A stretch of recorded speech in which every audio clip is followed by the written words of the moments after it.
Okay, let's get right to it. If you're a woman and you're feeling that financial squeeze right now, this is for you.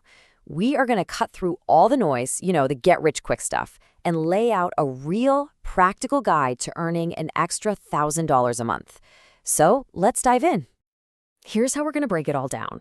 First, we'll talk about the problem, the new financial reality. Then we'll uncover the solution that's already working for other people.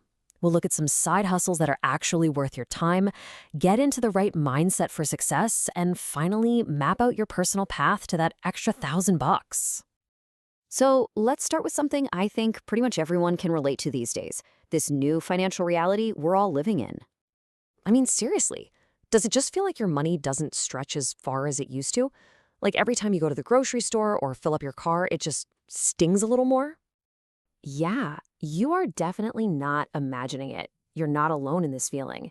The hard truth is that $100 just doesn't have the same power it once did. And, while a lot of us are talking about this problem, a very smart, select few are quietly doing something about it. Which brings us perfectly to our second section. We're going to pull back the curtain on the so-called secret of how some women are not just getting by, but are actually getting ahead.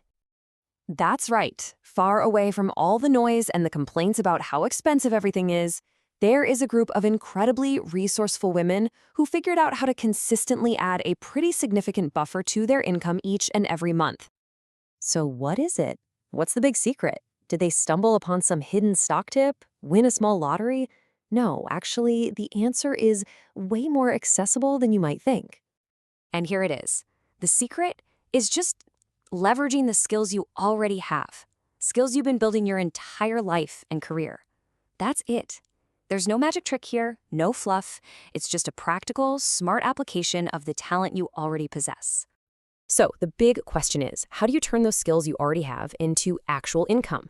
Well, that brings us to section 3, which is really the heart of this whole explainer, the side hustles that are actually worth your time and energy. Just look at this list of 10 proven hustles. You've got things like AI content editing or website user testing on the more techie side. Then there are creative paths like making custom digital planners or Etsy print-on-demand shops. And of course, highly specialized services like grant writing or personal finance coaching. The point is, there is so much variety here. It just goes to show there's a profitable path for almost any skill set.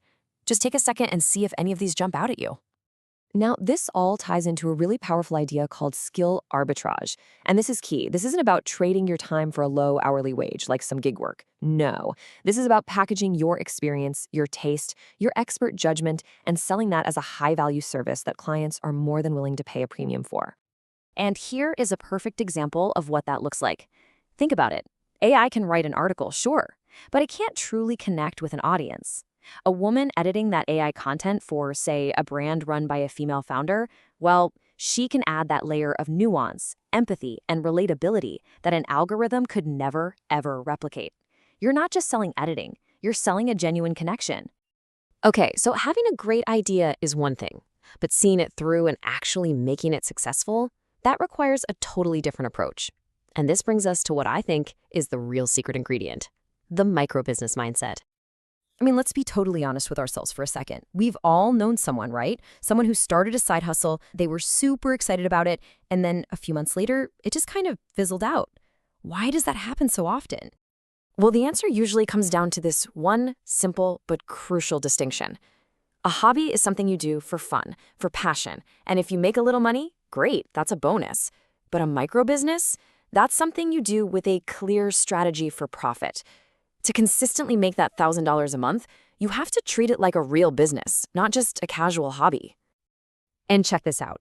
There's some powerful validation for this idea. The Harvard Business Review points out that women often excel at this because we tend to be better at managing risk. That instinct to think things through, to plan carefully, that's a massive advantage in the world of microbusiness. So use it. All right, let's bring it all home. In this final section, we're going to put all the pieces together and map out your personal path to making that extra $1,000 a month your new reality. Because, at the end of the day, this isn't just about the money itself. It's about what the money gives you. It's about freedom. It's about peace of mind. It's about the small things, like being able to buy a coffee without that little flicker of financial anxiety, and the big things, like booking a vacation without feeling guilty. And look, let's be real, this journey takes work. It takes strategy, it takes commitment. It is not a magic get-rich button. But the feeling you get from building something that's truly yours, from that financial empowerment, oh, it is absolutely worth it. So the final question I have is for you. Really think about this. What would an extra $1,000 a month unlock in your life? Would it help you pay down debt faster? Would it fund a passion project you've been dreaming about? Would it just give you a much-needed safety net? Get really clear on that answer because that is your motivation. That's your why.